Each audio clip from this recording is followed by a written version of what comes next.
pay attention to this security camera footage. May 7, 2024, 6:47 p.m., Phoenix, Arizona. The camera is mounted in the upper corner of a private office at Peak Performance Gym, facing 3 computer monitors. It captures 38 seconds that will become critical evidence in a murder investigation. In the frame, you see Evander Thorne, 45 years old, sitting alone. His eyes locked on the center monitor, displaying 12 security feeds from throughout the gym. But he's not scanning them. He's staring at one specific feed. Camera 7.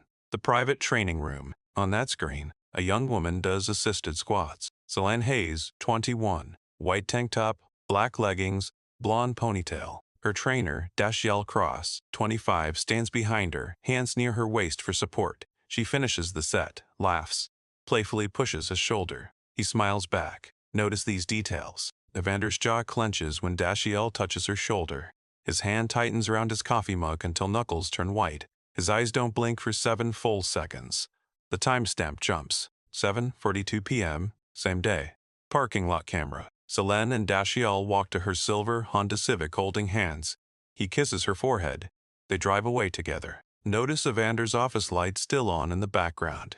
His silhouette in the window, watching. Jump cut. 7 weeks later, June 25, 2024, 7:05 p.m., same parking lot. Solenne's Honda pulls in. Dashiell's Ford F-150 follows. They park side by side, walk toward the gym entrance together, smiling, unaware someone is watching from that same office window. At exactly 7:06 p.m. and 23 seconds, they enter through the front doors. The timestamp freezes. This is the last time security cameras capture Solenne Hayes alive. But her killer wasn't hiding in shadows. He was watching this footage from his office, planning, and he'd been rejected 5 times before he finally made them both pay. Only one walked back out. The man who loved her, the man who tried to save her, the man who became a killer to stop a monster. Solenne Hayes, 21 years old, biology major at Arizona State University. Dental assistant part-time, $16.50 an hour. Lives at Maple Ridge Complex, Unit 314. Member at Peak Performance since September 2023. Trains 4 times weekly, 6,032 APM. Disciplined, focused, kind. Trusts people too quickly. Dashiell Cross, 25 years old. Certified personal trainer at Peak Performance for 3 years. $42,000 annually. Former college football player before a knee injury. Patient. Encouraging. Loves helping people transform. They met September 2023 when Solenne joined the gym. Professional for 8 weeks. But the chemistry was undeniable. November 12th, Dashiell asked her out after her training package ended. I know dating clients is against policy, but I can't stop thinking about you. She said yes. 7 months together now. Moved in together February 2024. Split $1,400 rent. Meal prep Sundays. Morning coffee ritual. He calls her Sunny. She calls him Dash. They're planning a California road trip. Talking about engagement rings. Building a future. But someone else has been watching that future take shape. Evander Thorne, 45 years old. Owns Peak Performance Gym. Purchase 2019 for $150,000 cash. Net worth $2.3 million.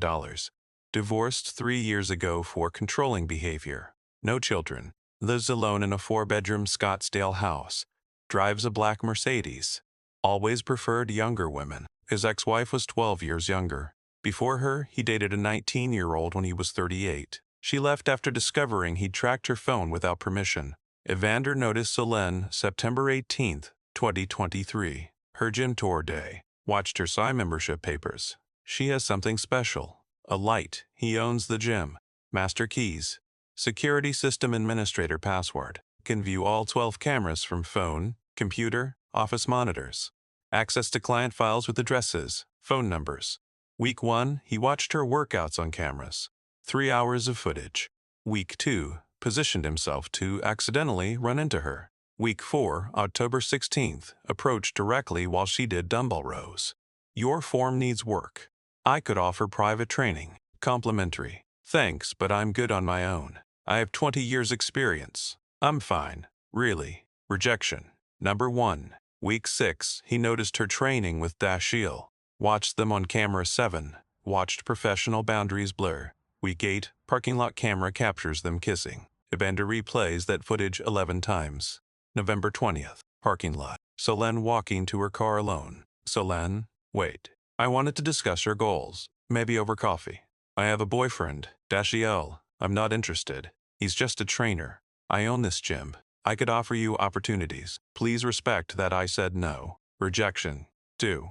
December 8th, front desk. I'm hosting a New Year's party. I'd love for you to come. I have plans with my boyfriend and family. You keep saying no to me because I'm not interested. I'm in a committed relationship. He's 25 years old, making nothing. What kind of future is that? She files informal complaint. Assistant manager says he owns this place. Just avoid him. Rejection 3. January 14th, 2024. Evander finds her number in membership files. Calls her. How did you get my number? I wanted to invite you to dinner. I'm not interested. Don't call again. She blocks him. He switches numbers. Sends 14 texts over 3 days. You're too special for someone his age. I could show you a real relationship. I have a vacation home in Sedona. Private. Romantic. Why are you ignoring me? You're making a mistake. Solenne screenshots everything. Shows Dashiell. January 18th. Dashiell storms Evander's office. Leave my girlfriend alone or I'm quitting and reporting you. Report me for what? I was being friendly. 14 texts isn't friendly. It's harassment. I'm your boss. Watch your tone. And she's my girlfriend. Back off. Final warning. Rejection. Rejection. Number 4. February 22nd. Evander waits outside women's locker room. Solenne exits. Sees him. Turns away. He grabs her arm. Don't walk away from me. She yanks free. Don't tox me. Security separates them. February 23rd. She files police report.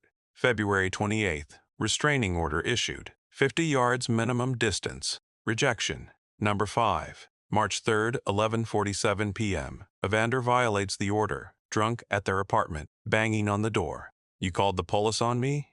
I could give you everything. Dashiell calls 911.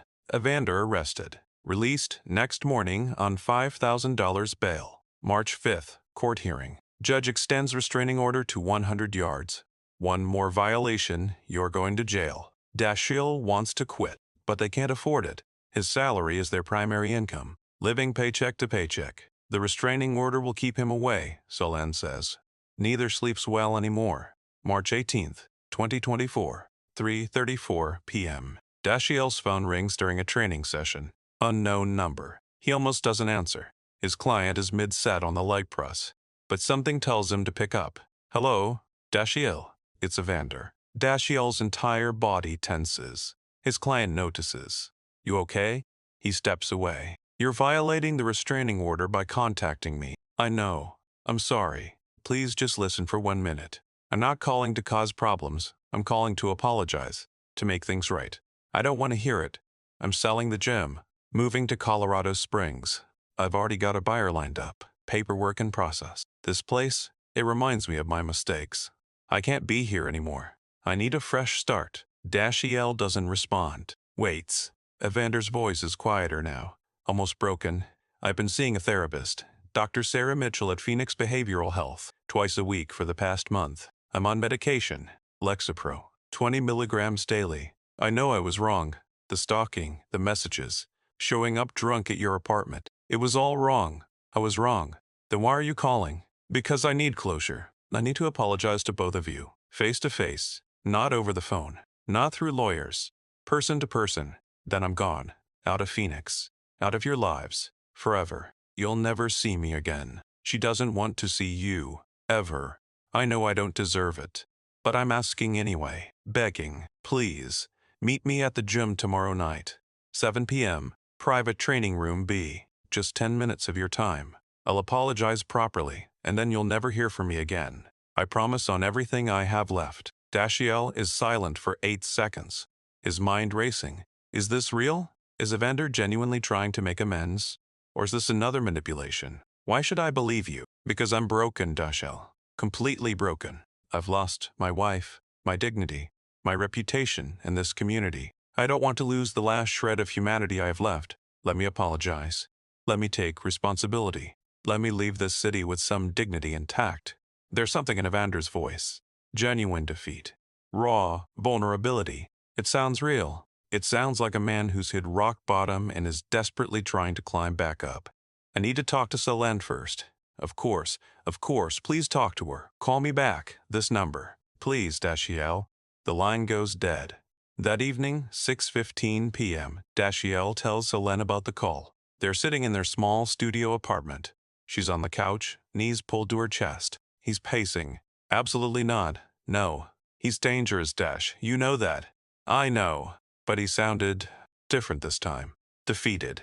Genuinely sorry. And if he's really selling the gem and leaving Arizona, this nightmare actually ends. Or he's lying. Again. Like he's lied about everything else. Maybe. But what if he's not? What if this is real? What if this is our one chance to finally move forward? Solenne shakes her head. I don't trust him. Not even a little bit. I don't either. But Sonny, listen to me. We're stuck right now. I can't afford to quit this job. We're barely making rent as it is. You're terrified every time you leave this apartment. You look over your shoulder in parking lots. You won't go anywhere alone. The restraining order didn't stop him. The arrest didn't stop him. But if he really is leaving the state, she closes her eyes, takes a deep breath. What if this is a trap? What if he's planning something? Then we spring it together. We go as a team. We don't separate for even 1 second. We keep our phones in our hands, ready to call 911 at the first sign of trouble. He tries anything at all, we leave immediately. But if he's sincere, if he apologizes and actually leaves, we get our lives back. Long silence. Solenne stares at the floor, processing. You promise you won't leave my side? Not for 1 second? I promise. I won't let you out of my sight. Another pause. Then she nods slowly. Okay. But the instant it feels wrong, we're gone. No hesitation. Agreed. Dashiell calls Evander back from the kitchen. We'll meet you. Tomorrow night. 7 p.m., training room B. You get 10 minutes to say what you need to say. Then you leave our lives forever. Understood? Understood. Thank you, Dashiell. Thank you. You won't regret this. I better not. The call ends. Neither of them sleeps that night. They lie in bed, awake, staring at the ceiling. Solenne's hand finds his in the darkness, squeezes tight. I love you, she whispers. I love you too. I'll keep you safe. I promise. But promises don't always hold. March 19th, 2024, 6:50 p.m. The drive to Peak Performance Gym takes 11 minutes. Solenne drives her Honda Civic. Dashiell follows in his F-150. They agreed to take separate vehicles in case they need to leave quickly, separately. The parking lot is half empty. Evening crowd mostly gone. A few cars scattered across the spaces near the entrance. The gym's neon sign glows blue and white against the darkening Arizona sky.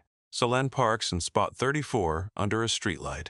Habit now. Always park under lights. Always be visible. Dashiell pulls into spot 35 beside her. Security camera mounted on the building's exterior captures everything. Timestamp, 6:51,034 p.m. They exit their vehicles simultaneously. Meet between the cars. The air is cool. Phoenix in March. Mid-70s. Comfortable. But Solenne is cold anyway, shivering slightly despite her jacket. Dashiell takes her hand. You ready? No. But let's get this over with. They walk across the parking lot. Her hand is freezing in his. He squeezes it gently. I'm right here. Nothing's going to happen. She nods but doesn't speak. Her throat is tight, anxiety coursing through her veins. Every instinct screaming that this is wrong, that they shouldn't be here, that they should turn around and leave. But they don't. They keep walking. 6,053 12:12 p.m. They enter through the front doors. The lobby is quiet. Just Sarah at the front desk, scrolling through her phone. She looks up, smiles. Hey, Dashiell. Hey, Solenne. Hey, Sarah. Dashiell says, keeping his voice casual. We're just meeting someone in training room B. Cool. Have a good night. They walk down the main hallway, past the cardio floor where 2 people are on treadmills, earbuds in, completely absorbed in their workouts.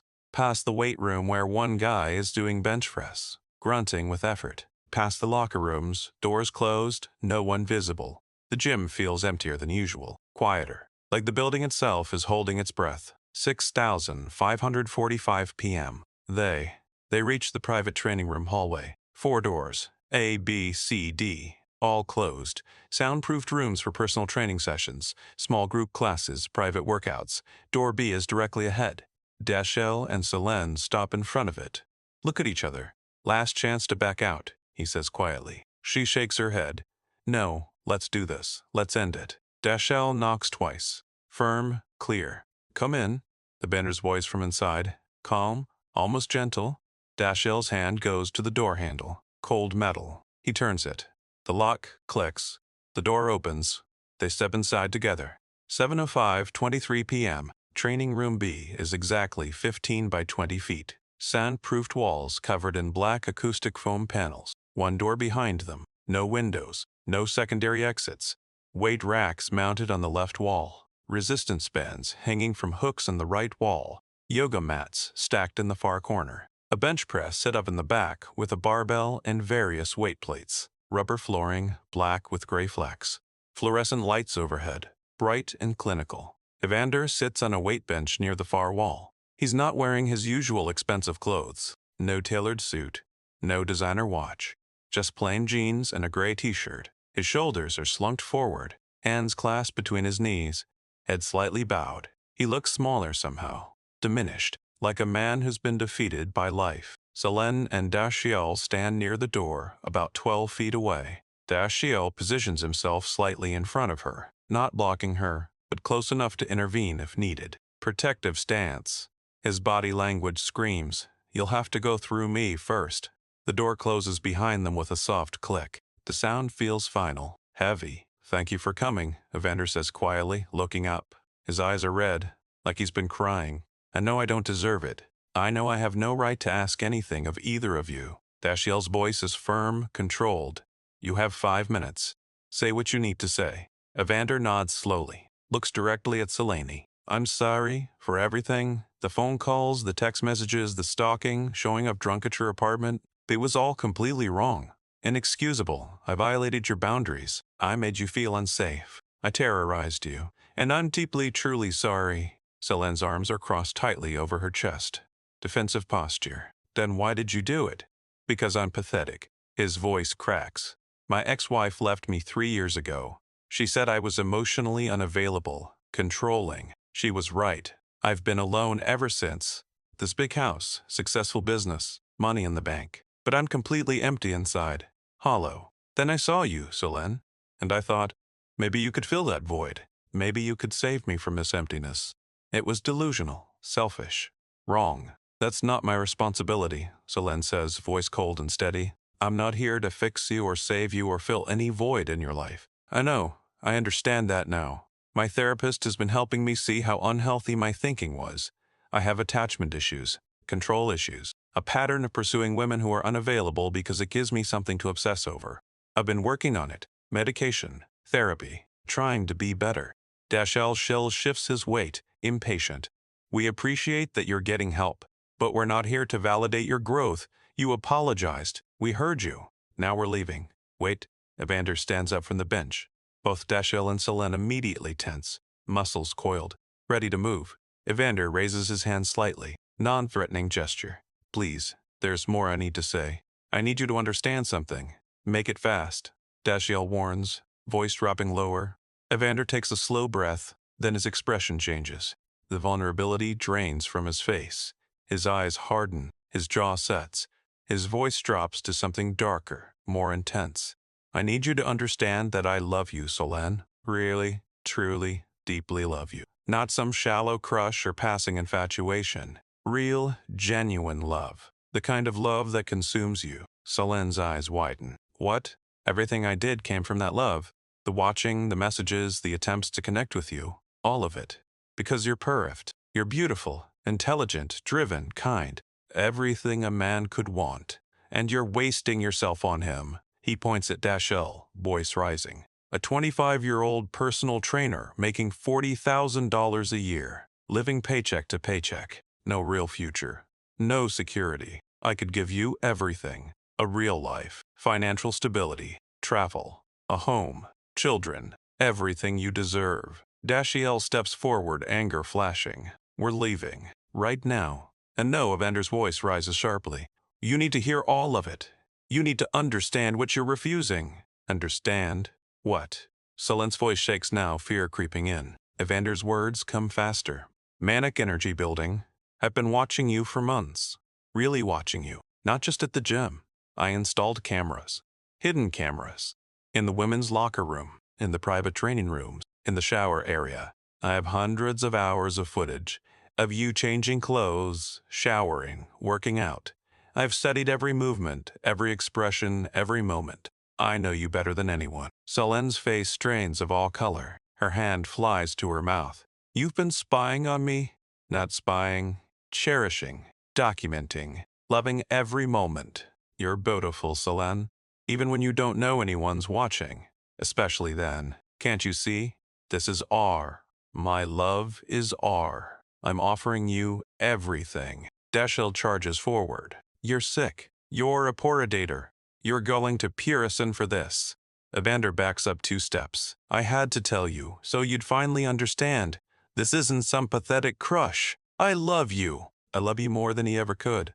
Solenne pulls out her phone with trembling hands, fumbles with it, nearly drops it. I'm calling the police right now. You just confessed to. Evander lunges forward, fast, grabs her wrist hard.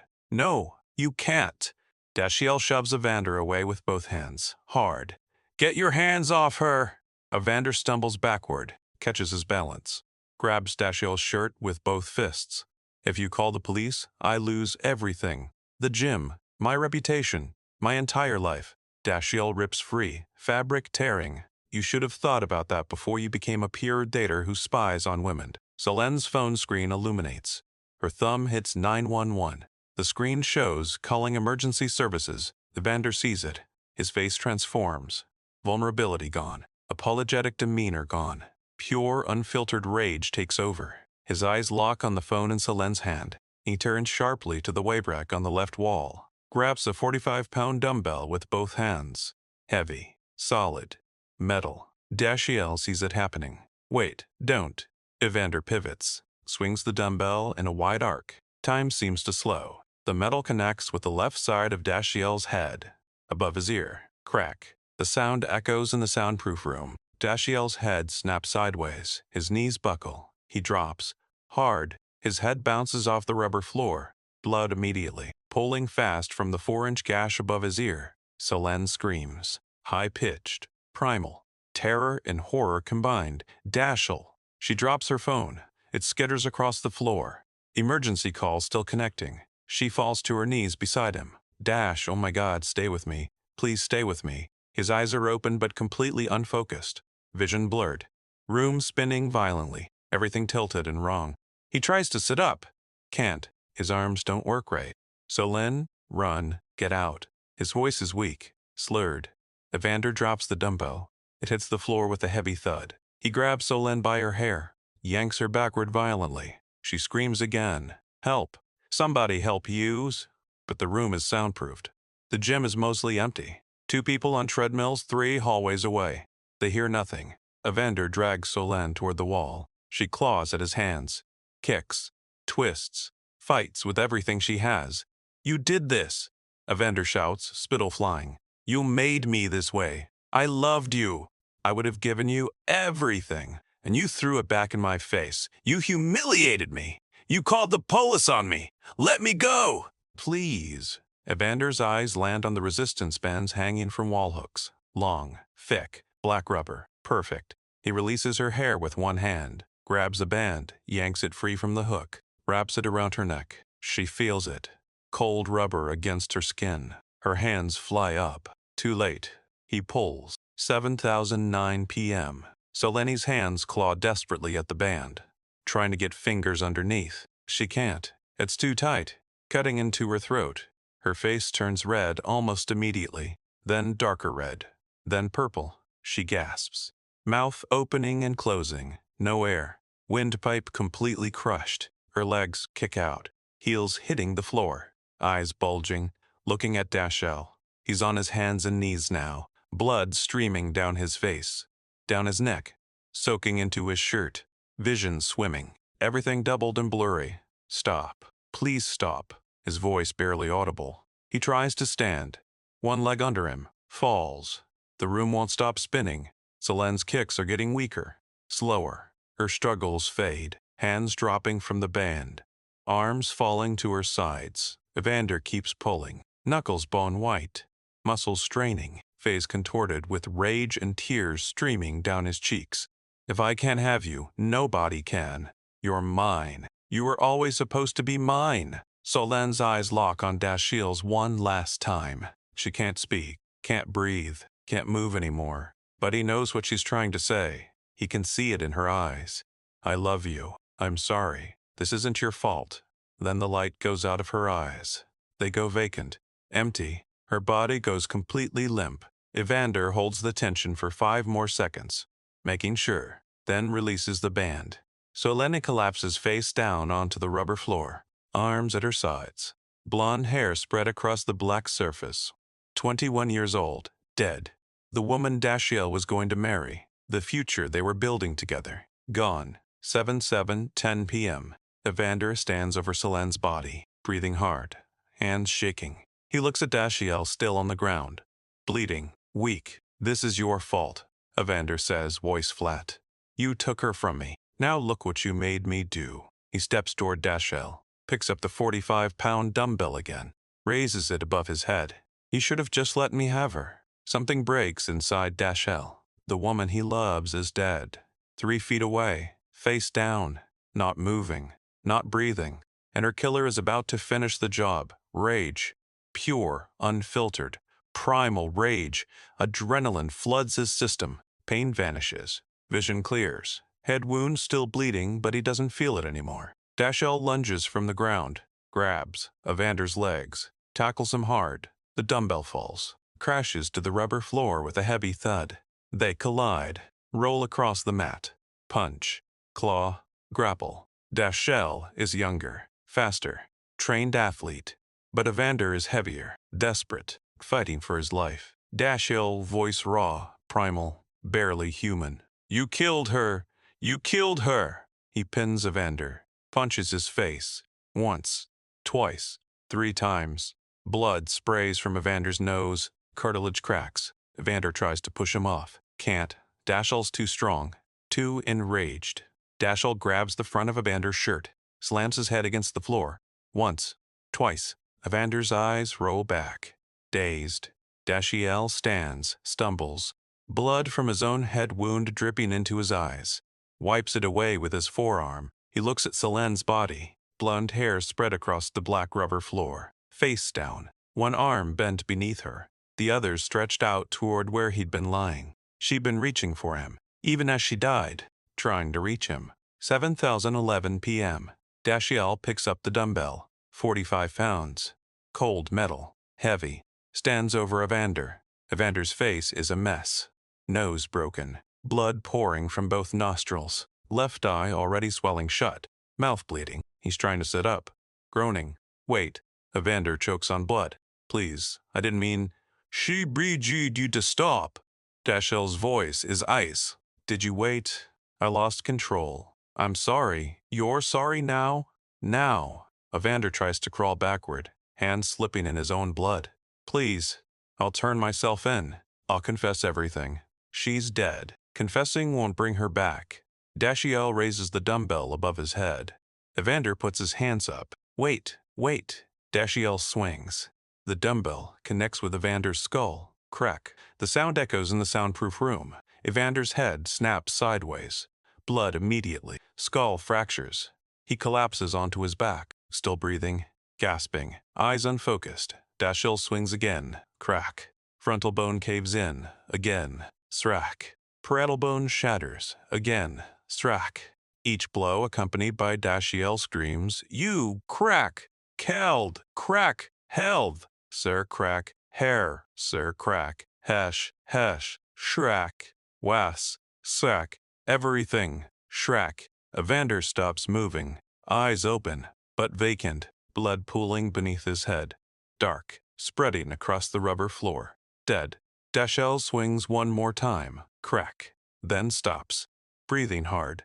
The dumbbell slips from his hands, falls to the floor beside Evander's body. Silence. Complete silence except for Dashiell's ragged breathing. He stands there for 5 seconds. Then his legs give out. Falls to his knees, between 2 bodies. The woman he loved. The man who murdered her. Both dead. And he's the only one left alive. 7:13 p.m. Dashiell crawls to Solenne. Blood from his head wound drips onto the floor. Leaves a trail. He doesn't notice.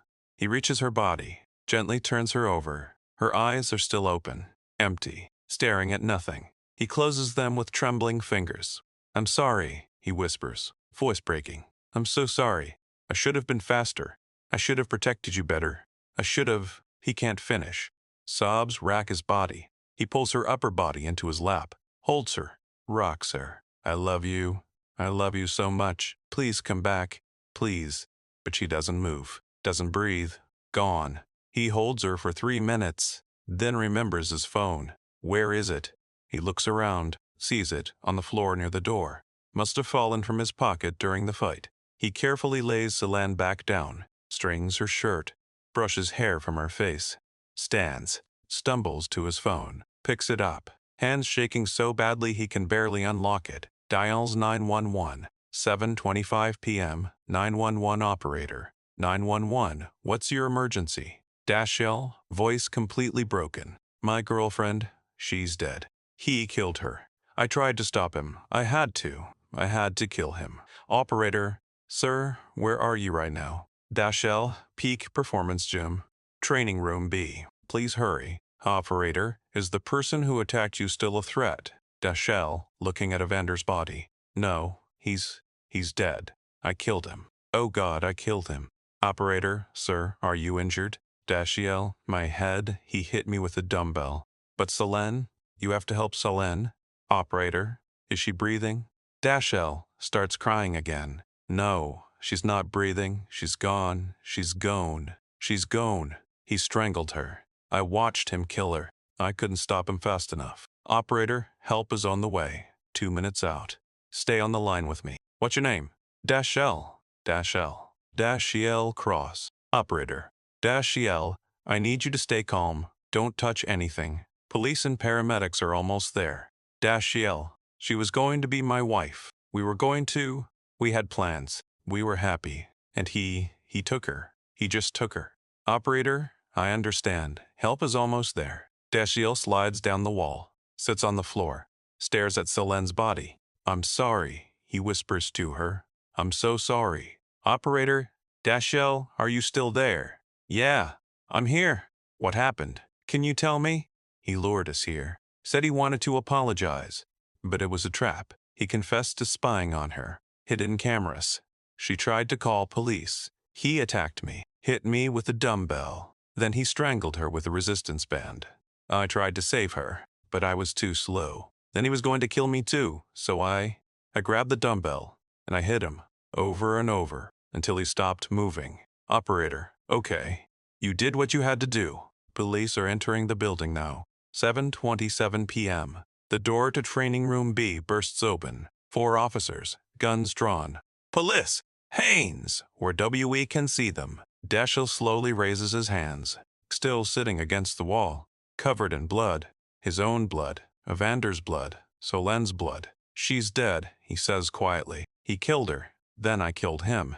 My phone. I was on the phone of 911. She's still on the line." An officer approaches carefully, kicks the dumbbell away from Evander's body, checks for pulse. "This one's dead." Another officer checks Solenne. "This one too." 2 officers holster their weapons. Approach Dashiell. "Sir, we need you to stand up." Slowly. Dashiell stands. Sways. Officer steadies him. "Are you injured?" "He hit me. My head." Officer sees the gash above his ear, still bleeding. "We need paramedics in here now." They guide Dashiell out of the room, into the hallway. Paramedics rush past him into Training Room B. But it's too late for Solenne. Too late for Evander. They're both gone. Detective Maria Cortez arrives 4 minutes later, sees the scene. 2 bodies, blood everywhere. 1 survivor sitting in the hallway, paramedic treating his head wound. She kneels beside Dashiell. "I'm Detective Cortez. Can you tell me what happened?"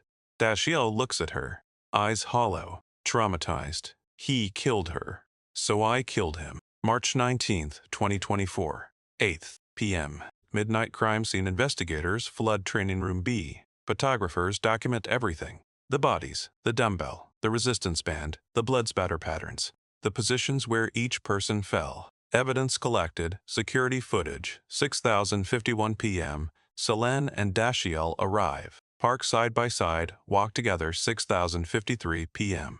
Enter gym holding hands 7,005 p.m. Enter training room B, together 7:27 p.m. Dashiell exits, alone, covered in blood, on phone with 911, no camera inside the soundproof room. But the hallway camera has audio capabilities. Enhanced audio analysis, forensic lab, next day. Using audio enhancement software, investigators reconstruct conversation through the door. 7,007 p.m. Evander's voice, I love you, perfect. Everything came from love. 7:38 p.m. Solenne's voice, spying on me. 7:38 p.m. Dashiell's voice, you're sick, prison. 7:38 p.m. Loud impact sound, dumbbell hitting Dashiell. 7:38 p.m. Loud impact sound, dumbbell hitting Dashiell. Solenne screaming, help, somebody help. 7:09 p.m. Choking sounds, gasping, struggling. 7:09 p.m. Silence. Solenne dies. 17:11 p.m. Dashiell's voice, you killed her. 17:11, 17:01. 7:09 p.m. Repeated impact sounds, 7 distinct strikes, physical evidence, Solenne's body. Medical examiner Dr. Patricia Lynn conducts autopsy. Cause of death, asphyxiation via ligature strangulation. Resistance band, compressed windpipe. Petechial hemorrhaging in eyes. Defensive wounds on hands. Broken nails. DNA under fingernails matches Evander Thorne. Time of death, approximately 7,010 p.m. Evander's body, cause of death. Blunt force trauma to skull. 7 distinct impact wounds. Massive skull fractures. Frontal, parietal, temporal bones all shattered. Severe brain hemorrhaging. Time of death, approximately 7,013 p.m. Dashiell's injuries, concussion. 4-inch laceration above left ear requiring 12 stitches. Contusions on hands and knuckles. Moderate blood loss. March 20th, 2024. Hospital interview. Detective Cortez sits beside Dashiell's hospital bed. He has bandages wrapped around his head. IV in his arm. Dark circles under his eyes. Hasn't slept. Cortez, I know this is difficult, but I need you to walk me through what happened. Dashiell, voice hoarse, exhausted. Evander called me yesterday. Said he was selling the gym, moving to Colorado. Wanted to apologize. He sounded genuine, broken. We thought, if he was really leaving, this nightmare would end. Cortez, why did you agree to meet him? Dashiell, because we were trapped. I work there. Can't afford to quit. The restraining order wasn't stopping him. He showed up drunk at our apartment 2 weeks ago. We thought if he really was leaving Arizona. Cortez, what happened in training room B? Dashiell, tears start. He apologized at first. Then everything changed. He said he loved her, that he'd been spying on her. Hidden cameras in locker rooms, showers. Solenne tried to call 911. He grabbed a dumbbell, hit me. Everything went blurry. I heard her screaming, saw him put something around her neck. I tried to get up, couldn't move fast enough. His voice breaks completely. I watched her die. She was looking at me, reaching for me, and I couldn't save her. Cortez, what happened to Evander Thorne? Dashiell. After she died, he came toward me, picked up the dumbbell again. Was going to kill me too. Something inside me snapped. I tackled him, we fought. I got the dumbbell, and I hit him, kept hitting him. I couldn't stop. All I could think was, he killed her. He murdered Solenne? Cortez, how many times did you strike him? Dashiell. I don't know, 7, 8, until he stopped moving. Long pause. Cortez, did you intend to kill him? Dashiell looks directly at her. Yes. After what he did to Solenne, yes. I wanted him dead. March 21st, 2024. Evander's office. Search investigators seize Evander's personal laptop and desktop computer. What they find confirms everything. 340 files. Women's locker room footage. 128 files. Private training room footage.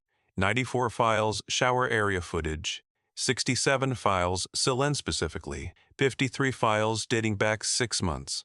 Browser history. How to make a woman leave her boyfriend. Obsessive love disorder symptoms. Soundproof rooms, no cameras. Notes file. Titled, Final Plan. Apologize convincingly. Sound defeated. Lure to gym after hours. 7 p.m. optimal.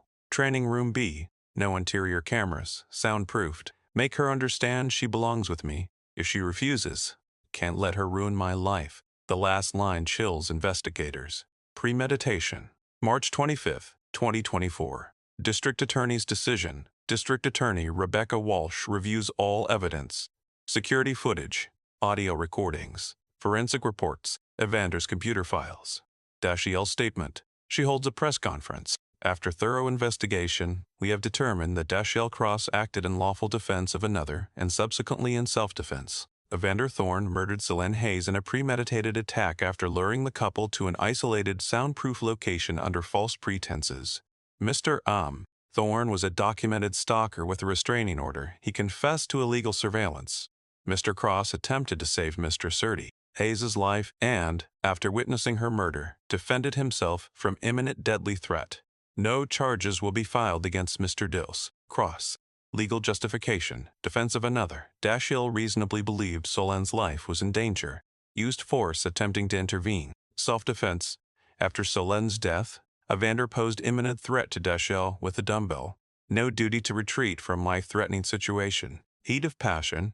Even if force was excessive, Dashiell acted in immediate emotional response to witnessing girlfriend's murder. No cooling period. Reasonable person would respond similarly. The decision is unanimous among prosecutors. Victim advocacy groups praise it. Dashiell Cross is a victim, not a criminal. April 2, 2024. Solenne's funeral. 800 people attend. ASU classmates, dental office colleagues, gym members who knew her, family from 3 states. Dashiell speaks at the service, barely standing, her parents supporting him on both sides. Solenne was sunshine. She lit up every room. She was kind to everyone. She trusted people. She saw the best in the world. Evander Thorne destroyed that light. I tried to save her. I fought for her. But I wasn't fast enough. I'll carry that guilt every day for the rest of my life. He breaks down. Can't continue. Solenne's mother holds him. You loved her. You fought for her. That's all we could ask. Solenne is buried in a plot her parents purchased. The headstone will read, Solenne Marie Hayes' beloved daughter, girlfriend. Friend, she trusted the right person. He fought until the end. 2002-2024. 6 months later, Dashiell quits personal training. Can't enter gyms anymore. Works construction now. Physical labor. Exhaustion helps him sleep. Therapy twice weekly. PTSD diagnosis. Nightmares every night. See Solenne's face. Hears her screaming. Watches her eyes go empty. Over and over. 1 year later, Solenne's parents create the Solenne Hayes Foundation. Advocates for stalking victims. Funds security camera audits in gyms and workplaces. Provides legal assistance for restraining orders. Dashiell volunteers. Speaks at awareness events. Restraining orders aren't enough. Document everything. Tell people. Don't ignore red flags. Don't wait until it's too late. 5 years after Dashiell is 30. Still single. I had my person. She's gone. There's no replacing her. He visits her grave every week, brings fresh flowers, sits beside the headstone, talks to her. We were supposed to go to California, remember? You wanted to see the redwoods. We were going to get married, have kids, build a life, and he took all of it. All of it? He stays until sunset, every week, without fail. The final truth, she trusted her trainer, the man who loved her, the man she planned to marry. They went to the gym together, believing they'd get closure from a predator. Instead, an obsessed man confessed his crimes, then murdered her when she tried to report him. Only Dashiell walked out, not because he wanted to, but because he survived long enough to stop her killer, to ensure Evander Thorne could never hurt anyone else. The cameras captured everything. 2 people entering holding hands. In love, building a future. Only one leaving, covered in blood. Future destroyed. Solenne Hayes was 21 years old. She deserved to finish college, start her career, marry the man she loved, live her life. Evander Thorne took that from her, took it from Dashiell, and left behind only grief, trauma, and questions of what could have been.